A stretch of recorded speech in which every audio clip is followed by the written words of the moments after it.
The NBA is back, sports fans, and it couldn't come too soon as we were treated to a Western Conference thriller with Steph and LeBron once again going at each other. But that wasn't the real story of this game, and Lakers fans had better hope it's early. There's plenty of time to sort things out so they can save themselves from what was pretty clearly the Russell Westbrook problem.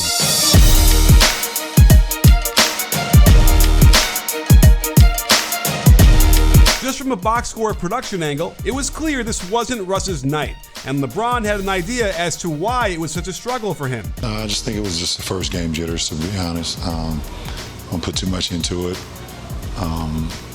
Just probably was a lot just going through his mind, just being a kid from LA and not worried about Russ at all. He just need to be himself and not worry about the outcome. But does it make sense for a former MVP and 14-year NBA veteran to have sustained butterflies for an entire game? The reason why there should be some concern around the Lake Show is that the problems we saw last night are the same issues we've seen from his entire career. So let's take a deep dive into the subtle and not so subtle nuances of his game last night against the Warriors to figure out what can be corrected and what they'll just have to live with. Let's take a look at how they used the ball screen for Russ. It was a step-up screen from DeAndre Jordan, and look at how the defense is allowed to play this. Poole keeps going under, Looney is sunk to the dotted line, and it was so bad, Russ had to literally push Jordan out of the way before taking the one shot every single NBA defense loves a player to take. It got a little better with AD setting the screen since at least he's got some gravity of his own. And because they got the other three players on the weak side, there was some room to work with as Anthony Davis draws the shooting foul on Draymond Green. It's clear there are certain lineups where Russ will not have success, at least until the Lakers get some of their injured perimeter threats back on the court. Having Jordan out there setting screens will most likely not put Russ in any type of position to succeed. The defense will just back up and dare him to shoot threes all day long. With his two-motion shot and a slight pause in the air before releasing, I just don't see how he could ever hit consistently from back there. In the second half, the offense got a little more clever with this horn set that brings Russ attacking up out of the corner, sliding Jordan in behind his man for the step-up screen. This forced Poole into the screen and allowed Russ to get going downhill, with AD's gravity on the weak side keeping Draymond honest. Here's a similar step-up screen out of the out-of-bounds play, but without much threat of an outside shot from the likes of LeBron, Bazemore, and AD, you'll see four Warriors in the paint, thwarting his initial attack until Steph Curry can foolishly wander off the only guy in the Lakers you need to worry about, and he lets everyone know it was his fault on a nice drive and kick from Russ. The bigger issue, as I see it, is when anybody else brings the ball up and Russ is relegated to off-ball status on the weak side. With LeBron bringing it up, and trust me, he's going to do this a ton, Russ spots up in the left corner. Watch what his man can do to blow up the vaunted LBJ AD pick and roll. Poole picks up Davis to eliminate the roll and then doesn't care if it's kicked to the corner. All he needs to do is get a hand up and it doesn't go down. Westbrook doesn't have to be in the corner for his lack of gravity to do some damage to the Lakers offense. Look how Juan Toscano-Anderson, who's guarding Russ out top, stands AD up on his roll to the lane, and four Warriors crashed into the paint without worrying about skip passes for threes.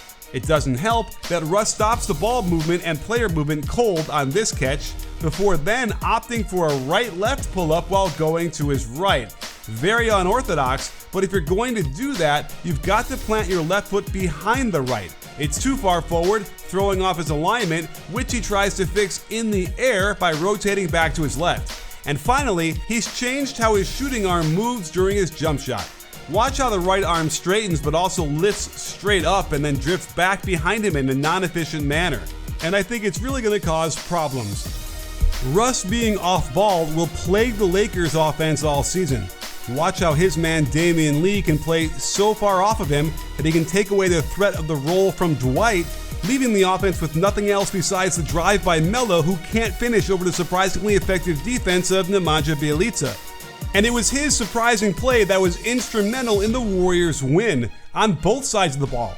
He was driving and dishing, as well as picking and popping, and it's that kind of surprising production that can win you money when betting on NBA games. And that's where the DraftKings Sportsbook comes in. New customers can bet just $5 on any NBA team to win their game, and if they do, you win $200 in free bets. DraftKings Sportsbook customers can also get skin in the game with the new Same Game Parlays. Combine multiple bets from the same game for a bigger payout. The more legs you add, the more money you can win. DraftKings is safe, secure, and reliable. Best of all, you can deposit and withdraw your cash whenever you want. Download the DraftKings Sportsbook app now, use promo code BREAKDOWN, bet just $5 on any NBA team to win their game, and win $200 in free bets. If they win, you win. With promo code BREAKDOWN this week at DraftKings Sportsbook. An authorized sports betting partner of the NBA. Must be 21 or older, New Jersey, Indiana, or Pennsylvania only. New customers only. Minimum $5 deposit and $1 wager required. One per customer. Restrictions apply. See DraftKings.com/sportsbook for details. Gambling problem? Call 1-800-GAMBLER. Rondo Westbrook problem? Keep watching this video. Because until Horton Tucker and Nunn get healthy, I'm not sure what Vogel can do. But even when they come back, Rondo will still get 20 minutes a night, Russ 32 minutes, so it seems like there will always be some overlap. And why is that a problem? Despite Rondo shooting a high three-point percentage the past few years, he doesn't command much gravity from the defense. Curry goes underneath the screen, and the defense can easily contain this drive considering they're not worried at all about him shooting it. And Westbrook's man can completely ignore him to take away this drive while simultaneously goading the offense into another bricked three-point shot. Teams don't care about Rondo's three-point shooting, and there's no space for Russ to get into the lane with Dwight screening for him and Rondo's man crashing into the paint on him as well. This is the shot the Warriors want Rondo to take all night. The Lakers will continue to defy the modern game by posting up a lot with the likes of AD, LeBron, and also Russ. While it's not a bad play per se, it's also one that is completely stagnant for the Lakers and easier to guard, as 4 defenders can be in the lane around Russ, who gets the ball deflected but does recover to make the nice pass for the assist. But Russ's footwork down low has always been undisciplined, and today's refs are much less tolerant of travels when accelerating from a stop. His left foot is the pivot foot, and watch how he illegally lifts it off the ground, then replaces it back on the ground before the ball left his hand. Easy call.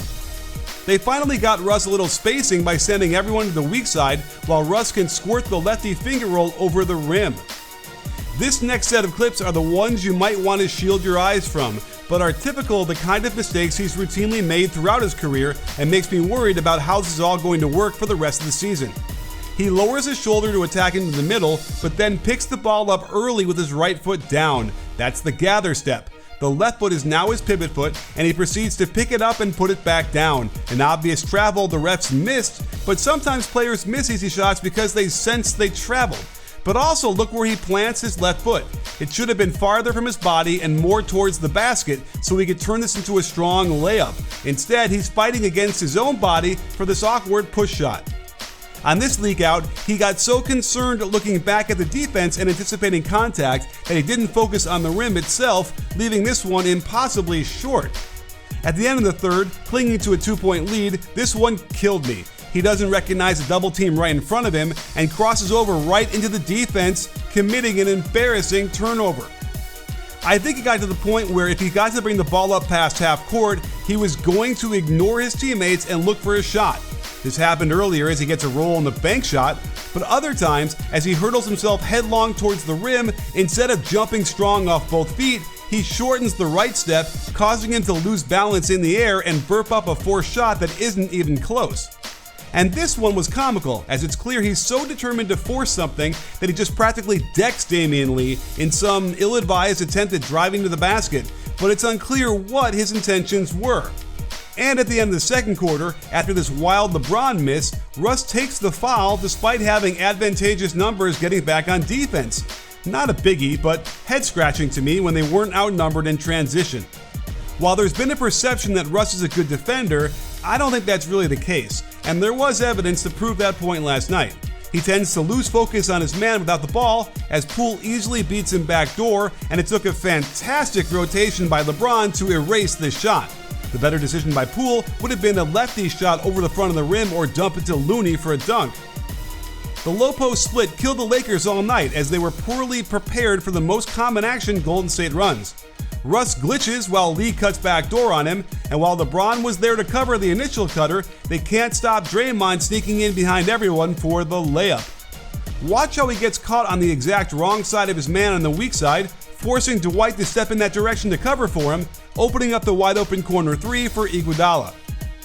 Then there were a number of transition possessions where he didn't hustle back fast enough, and it led directly to scores. He takes too long to get running, not realizing Poole is his man until it's too late, as he flies by on a shot fake before Poole calmly nails 3 of his 20 points. He then goes for the offensive rebound, swings out way too wide on his way back down court, and doesn't recognize that he's the guy that needs to get to Poole as he jogs across the court in time to see the ball splash clean through. Late in the fourth, you can see that Damian Lee and Russ are at about the same starting position on the rebound, but he's not going as fast as we know he can to get in position to defend. This directly leads to the first nail in the coffin as Wiggins gets them a 7-point lead late in the game. Of course, it's only the first game. There is plenty of time to clean up a lot of these things, but I can't help but think there's a fundamental flaw in the way this team is constructed, and it should be concerning that a game in which LeBron James and Anthony Davis absolutely dominated the Warriors, while at the same time Steph Curry had a very substandard game, and yet the Warriors still beat the Lakers going away. Nunn and Ariza provide some shooting and spacing, but it's not the kind of elite marksmanship that the best teams have to compete with each other across the NBA. And I think staggering Russ and LeBron's minutes more is good for both of their individual games, but also to make sure that LeBron can't kill him so easily when Russ makes poor decisions and misses bad shots.